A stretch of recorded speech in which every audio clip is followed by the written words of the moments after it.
Hello everybody, this is Napa Fan here, and this is race number 9 in the 2019 NOFSRL Haas IndyCar Series.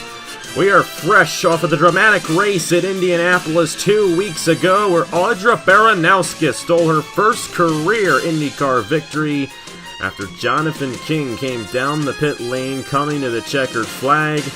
We are back with another thrilling event. This is the Fort Worth 100K from the Texas Motor Speedway, and if you know anything about this race, we're going to have more lead changes than laps in this event.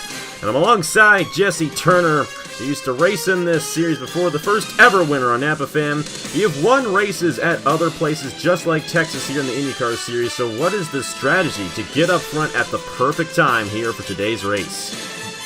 Yeah, well, anyway, Napa Fan, it's a pleasure to be back up here in the booth with you again. A fabulous race day here at Texas, and yeah, I've been fortunate to win twice in this series, I believe, at Kentucky and Auto Club, and yeah, a very similar place to Texas as far as speed goes. And again, with the way these cars are set up, downforce is key, and that'll provide these drivers more grip in the corners. I mean, it'll give them a bit more tightness in the steering, but that just puts these drivers on the edge, and they'll still have the downforce with them, and they'll still be as connected to the racetrack as possible. So I mean, finding the speed should be no problem. Again, just the timing of it all and trying to position yourself to get yourself to the inside line and shoot yourself toward the front of the pack when the time is right. Yeah, and the inside lane is definitely going to be the place to be in today's event. You're going to see it throughout the entire 42 laps of today's event.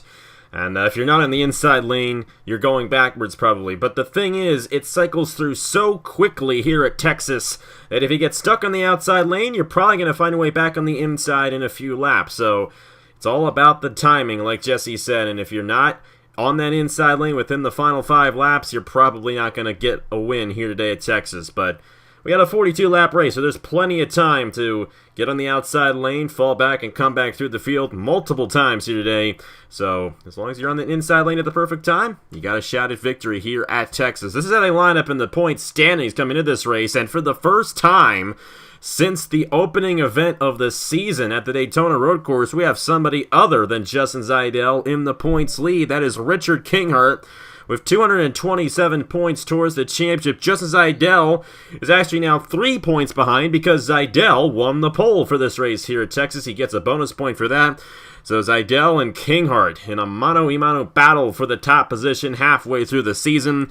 Davey Johnson, the Daytona Road Course winner from earlier this season, is 56 points behind. Joe Rutkowski, who I believe finished 3rd at the Indianapolis 250, is 57 points behind. And Christopher Altheby, who won at Auto Club earlier this season, is 62 points behind. Coming into the 9th race of the season, this marks the beginning of the second half of the 2019 season. And just like the first half, Justin Zaidel is up front. But the thing is, Zaidel's yet to win a race this season. Will today be the day for the guy who has been dominating the championship up to this point? He's alongside Tyler O'Reilly, who's trying to get a lot of redemption back after he failed to qualify for the Indianapolis 250. He's on the outside pole. Row number 2 sees Christian Russell in the number 4 alongside Jeremiah Earls in the number 12. And then we have Jonathan King, who also is looking for a lot of redemption after he almost won the Indianapolis 250 but came down the pit lane right as they were coming to the checkered flag. I know you know what that feels like, Jesse, and I can tell you that Jonathan is definitely going to be racing hard for this victory here today. Landon Lyons alongside him. You got Richmond winner Dion Moon alongside Lime Rock winner Angel Olvera, and then Colton Yo, and the other driver who failed to qualify for the Indy 250, Micah Knapp, also looking for some redemption here today in the Fort Worth 100K. 42 laps of action around the Texas Motor Speedway, and they will be going very fast around this 1.5-mile speedway. So here's your pick to win this race. I know we mentioned those 3 guys looking for a lot of redemption. Do you think one of those guys is going to get the victory here today? Ooh, I believe without a doubt Jonathan King, he's got to be the hungriest of those guys out of the bunch. Again, I've had that same kind of misfortune in the Chick-fil-A Cup Series, losing races that way. Again, that was very heartbreaking for him. So redemption is definitely on his mind, and we're going to get the green flag soon. We are. Justin Zaidel and Tyler O'Reilly on the front row for this one. 42 laps here at Texas, and it's going to be wild. We're green flag racing in the Fort Worth 100K.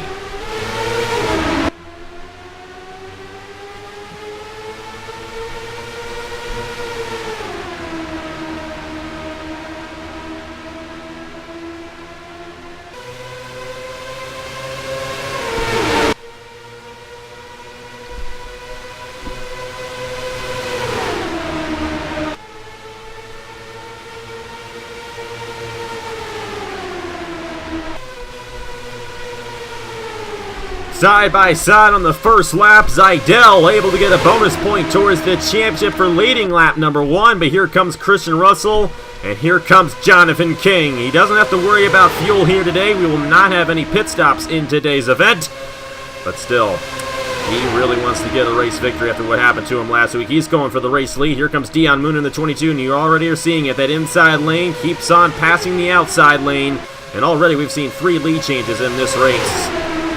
Boy, oh boy, it's just mind-blowing how quickly these guys are, playing dominoes with one another and just shuffling each other out. And you see the 22 of Dion Moon, he's shuffled into the lead. Here comes one of the Harding cars down on the inside to pass him. So, yeah, very quick shuffling.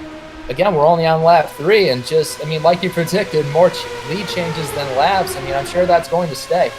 It probably will. Colton Yo able to get that lap led right there. Here comes Jaden Scott in the number 30.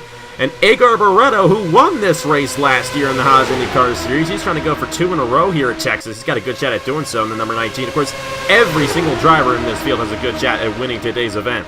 Jose Mills on the inside lane. Marty Johnson. Now, Marty Johnson was one of the guys running up front about midway through the Indianapolis 250 2 weeks ago and ended up wrecking out. There's a lot of the guys in this field wrecked out of the Indianapolis 250. They're looking for redemption after their dismal performances at the Indianapolis Motor Speedway as well. So a lot of guys with a lot of reasons to win here today. Here's a guy who finished 2nd in Indianapolis, and we didn't really mention it too much. Vargas had an issue early on in that race, had a tire go down, came down the pit lane to fix it, and he still finished 2nd and rebounded from what happened. So Vargas had a great run there, but he was just one position too far behind as his teammate Alder Bernowskis got the race victory. He's up front right now. Here comes Cody Smart and Dan Park on the inside lane, and they're just going to keep on cycling throughout this whole race until we get a caution, which is very possible here at Texas.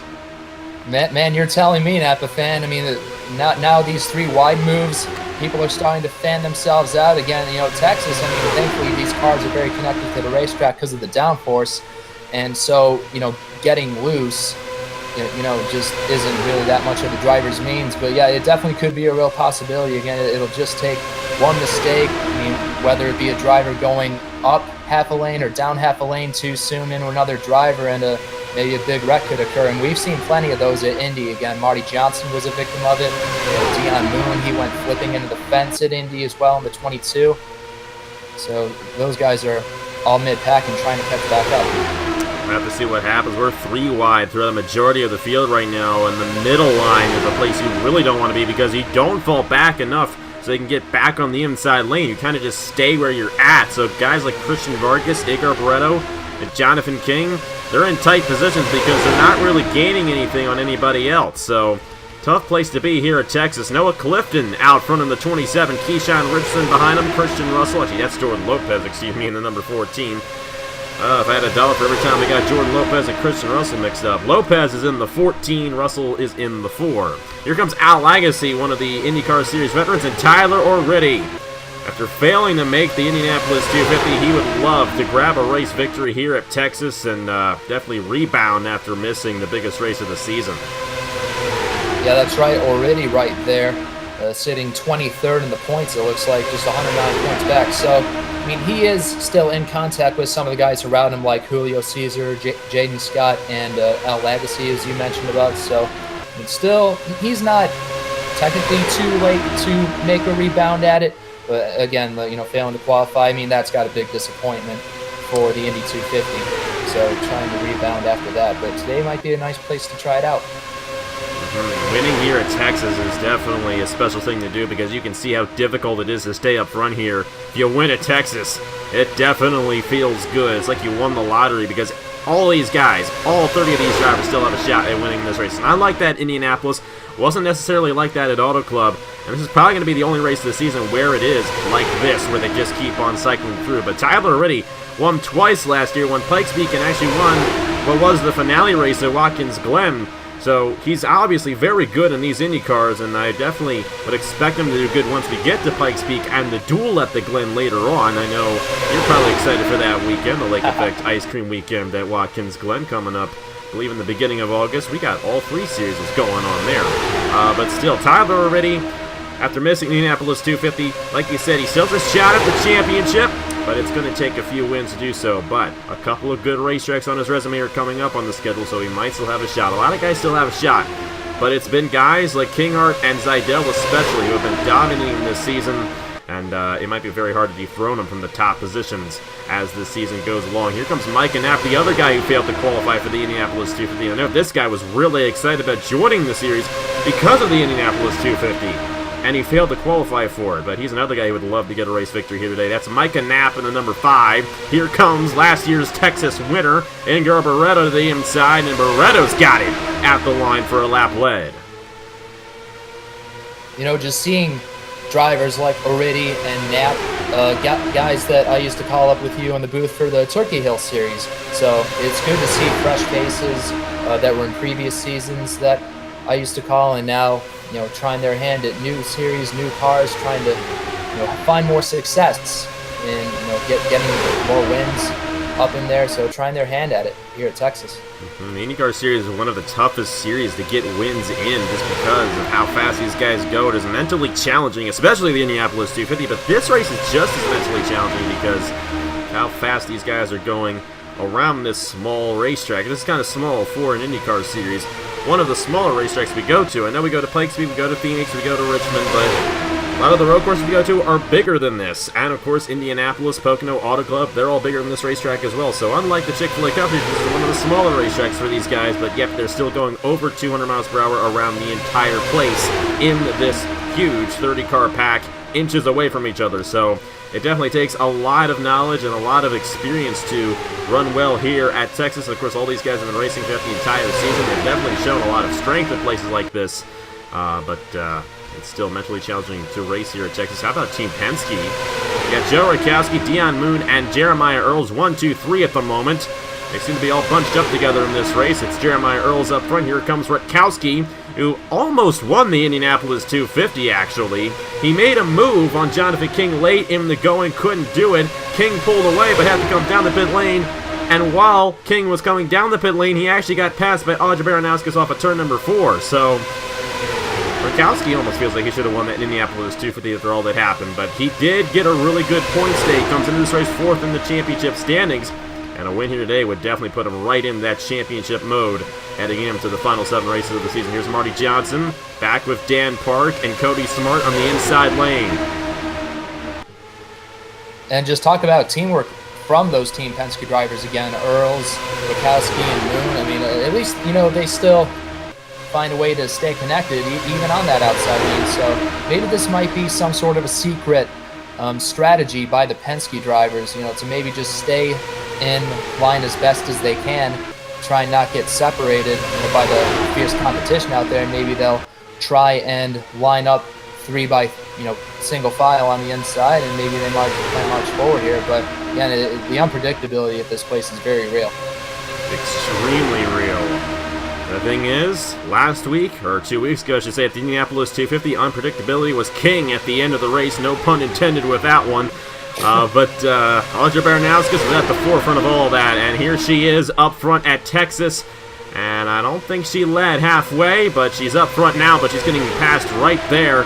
And here we go. You were talking about the Team Penske teammates. Well, here's AJ Foy working with each other. Christian Russell and Jordan Lopez in the 14.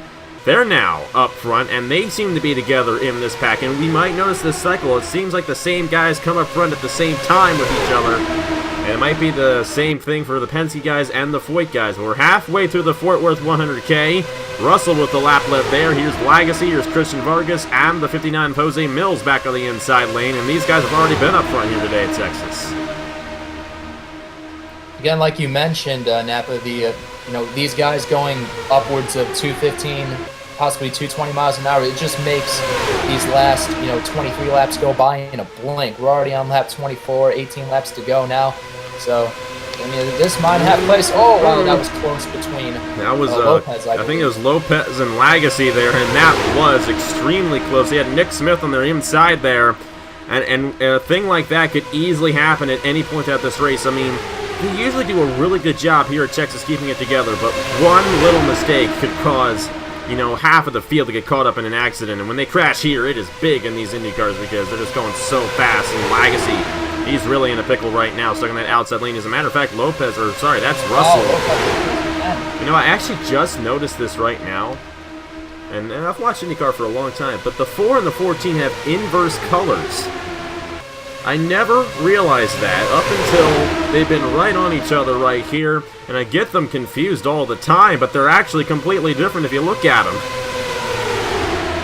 But either way, you got to watch out here for Legacy. We got to watch out up here. They're getting back to going 3 wide up front. Nick Smith is leading, and Jonathan King's up here as well, but you got Angel Oliveira, Christian Vargas, and Noah Clifton 3 wide in the middle. And in the middle ahead of them is Jose Mills in the 59.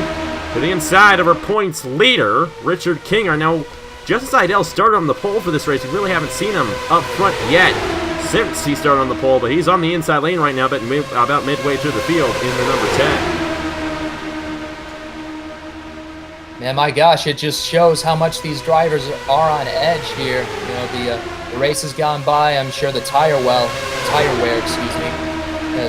is starting to come into play, and just, you know, making these drivers, you know, try and fight the steering wheel on their cars just a little bit more. Now, I think turn 2 may be the spot we need to watch out for, you know, for any potential trouble might break out. And again, hopefully that won't occur. I mean, these drivers here, these guys and girls, are the best at what they do in this series, and it doesn't mean that they could be accident-free, but that's going to be a spot that I'm going to keep looking for, you know, any potential issues breaking out is out of turn 2. Yeah, turn 2, right off of turn number 2, is one of the trouble spots. Even when the Cup Series comes here, it's just a very dangerous spot because that wall closes in on you a lot faster than what you could imagine. And you got Tyler Riddy there who almost hit it there, and they're 3 wide for the majority of this field. Igor Barreto, Keyshawn Richardson now side by side for the race lead. Here comes Nathan Faden. Now, Faden was a guy who was up there in the championship standings. You probably have the points right with you, Jesse, but Faden was top 5 heading into the Indianapolis 250 and then fell outside the top 5. Here comes Lopez back to the inside, and here comes Justin Seidel trying to take that points lead back from Richard Kinghart and trying to get his first win of the season as well. So we'll have to see what Seidel can do here. 5 top 5, 6 top 10s in 8 races. Been a great season for Seidel up to this point, but he's still not even the points leader. It's amazing just how good Kinghart has been in comparison to Seidel, but it's definitely a huge battle between those 2 drivers for this championship at the moment. Yeah, that's right. Looks like Kinghart and Seidel there, they got about almost a 50-point gap over the 66 of Davey Johnson, who's 3rd in the standings. Again, you mentioned Nathan Faden. He only dropped a couple spots out of the top 5 and 7th in the standings. I mean, certainly within striking distance for sure, but I mean, he got shuffled up to the high side again, so we'll see if he's able to get back down to the low side. Again, time his move just right and not let the other competitors wash him up to the middle of the high group for too long, and then he might get in the top 5 point position again. Glad to see him. He definitely could, but if he gets shoveled in the middle here, it might not work out too well for him. They gotta watch out for this one. That could have been really dangerous there if Seidel got to the inside of Jaden Scott, but thankfully he stayed behind him. Dion Moon's up front now. Rutkowski to the inside of Colton Yo. It's 10 laps to go, coming to 9 laps to go in the Fort Worth 100K, and Dion Moon is going to lead consecutive laps. Didn't think we'd see that today. But Moon is starting to pull away just a little bit from the rest of the field, especially with these guys battling 3 wide for second. Yeah, I mean, just see, you know, Dion Moon seeing all this happen in his rearview mirror. He's just feeling blessed right now that those guys are, you know, concerned about only, you know, trying to get up there, and then he's just able to escape. But Marty Johnson, he might have a charge right here. Marty Johnson, Al Legacy, Jonathan King on the inside lane. Johnson and Legacy have been in this series for a long time. Johnson's going to get to the inside of Dion Moon, who led 3 consecutive laps here at Texas. We are closing in on the window where if we got a caution, the race would end.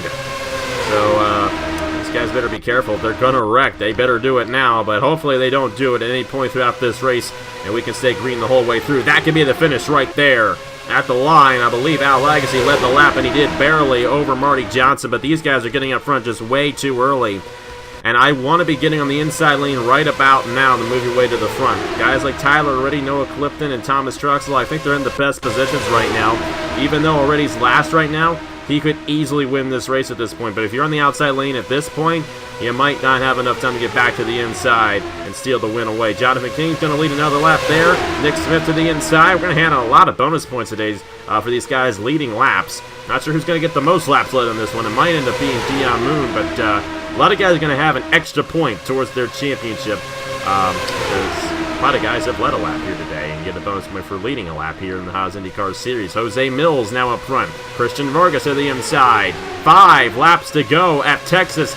If we get a caution, the race is over. These drivers certainly have to mind their P's and Q's for sure. That's a close one there between Nick Smith and Jose Mills with Alejandro Baranowskis on the inside. Richard Kinghart's moving his way up front. He's going for his 3rd win of the season. He last won at Kansas 2 races ago. Kansas did not play out at all like this race. They were a lot more spread out at Kansas than they were here, but still. Kinghart's won twice, won Riverside, won Kansas, looking for his 3rd win of the season. Here's Baranowskis trying to go for 2 in a row. I know these guys are hoping that the caution comes out right now, because if it does, they're right in the lead, and they're right about to cross the start-finish line, but I don't think we're going to end up with a caution. It looks like it's going to be a green flag race here today in the Fort Worth 100K. And if I'm Micah Knapp or Thomas Troxel, I think I'm in a good position with 3 laps to go. Richard Kinghart leading the field. Here comes Christian Russell, James Scott. They've come close a few times off of turn 2, but they have yet to wreck. Hopefully it stays that way. We're coming to 2 laps to go here at Texas. James Scott to the inside of Christian Russell. Man, it looks like it might be a bitter end for the defending race winner of Baranowska. She's up on that outside. Looks like she might fall back to a poor finish. Same with Jonathan King. It looks like the frustration might continue for him. But just a little bit more now. Here comes the auto club winner with Appleby. What's he going to do? We'll have to see. Will he be able to hold the field off? I think he's going to take the white flag here. You have Micah Knapp. You have Thomas Troxel on the inside. And I think Knapp's making the move a little too early. Troxel's going to try to take it, and you got Clifton there as well. White flag in the air here in the Fort Worth 100K. Will Micah Knapp, after failing to qualify the Indy 250, win here today at Texas? It doesn't look like it. There goes Thomas Troxel to the inside.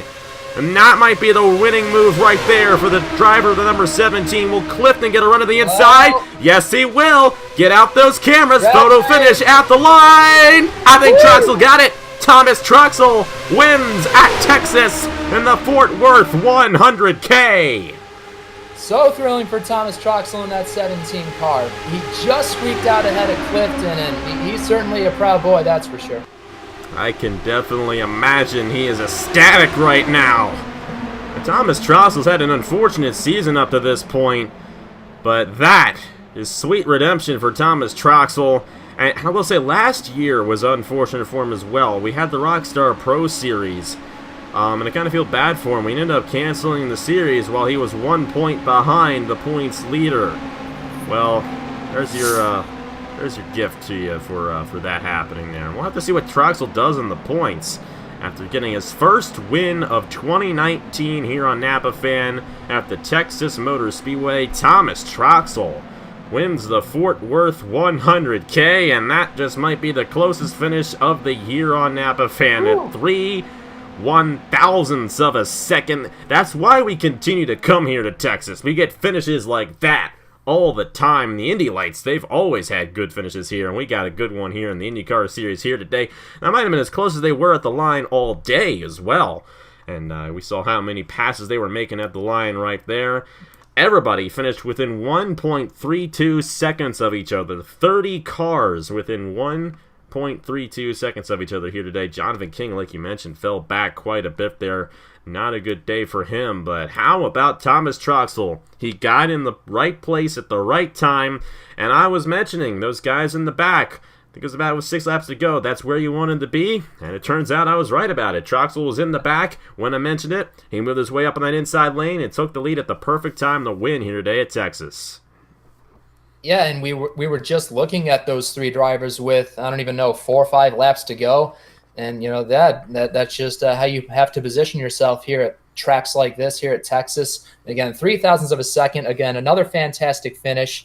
And Troxel, he was 15th in the standings coming in. So today's going to be a big points gain for him, certainly looking to get some momentum on his side after that super close victory. So I definitely enjoyed this race here. It definitely didn't disappoint. It definitely did not, and it's actually a little bit longer than a lot of the other mile-and-a-half races we do, but it's actually one of the faster ones we do because they just go so fast here at the Texas Motor Speedway. The race itself probably took 18 minutes. We did 100 kilometers in 18 minutes here at Texas, and you can see the average speed Thomas Troxel had at 214 miles per hour. That was just the average speed here at Texas. They were going faster than that at certain points in this race, but how about Thomas Troxel getting it done? And we'll have to see what happens in the next race because we're going to have qualifying for the next race because it's at a road course at Road America. And that place is a little bit tough to pass, so we'll have to see how it all goes down in that one. Noah Clifton, who finished runner-up here today, won, I think, twice there when we had a dual event in 2016. So Clifton's good there. We'll have to see who gets it done at Road America. Going to be a fun race for the Kohler Grand Prix. That is going to be 2 weeks from now on Friday. So I won't be on vacation quite then, but I'll be leaving the next day to go on vacation. That doesn't have any significance to you guys, but I'm just letting you guys know I'll be on vacation that week. So yeah, thank you guys so much for watching. Congratulations to Thomas Troxel. Any final thoughts on this one, Jesse? Coming here next year? Yeah, I mean, it does make me want to get back out there in an IndyCar and maybe score up some more wins. And yeah, it's a very exciting day here. Again, the pack, when you get a race with every single car in the field finishing with that close of a margin, you got an exciting package on your hands. And I know the fans in the grandstands, they're certainly jumping on the edge of their seats as the final laps were winding down. But a good congratulating win to Thomas Troxel here today. And Thomas Troxel will definitely move his way up in the championship standings. He may end up in the top 10 in the points as he was 15th coming into today's event. A great win there for Thomas Troxel here in the Fort Worth 100K. So thank you guys so much for watching. Like I said, the next race here in the Haas IndyCar Series is going to be 2 weeks from now at Road America. And tomorrow, we got the NOFSRL 500 in the Chick-fil-A Cup Series from Michigan. Good luck to you, Jesse, on that one. I think he qualified top 10 for that race. So we'll have to see how it all goes down for you there up in the Mitten State of Michigan. And looking forward to that race, and it's going to be a fun one for the 16th race of the season over there in the Cup Series. But anyways, thank you guys so much for watching. Here are the championship standings for the Haas IndyCar Series after 9 races. Only 7 races remain in the season. We'll have to see who the points leader is at the end of this one. We didn't even mention that. I think it's still going to be Kinghart. He finished ahead there of Justin Zidell. So Kinghart will remain the points leader, but the margin's not going to be by that much still. And Zidell's still in this championship hunt in that number 10. So we'll have to see how it all goes down in the points. You guys will see that right now. On behalf of Jesse Turner, thank you guys for watching once again. And I will see you guys later.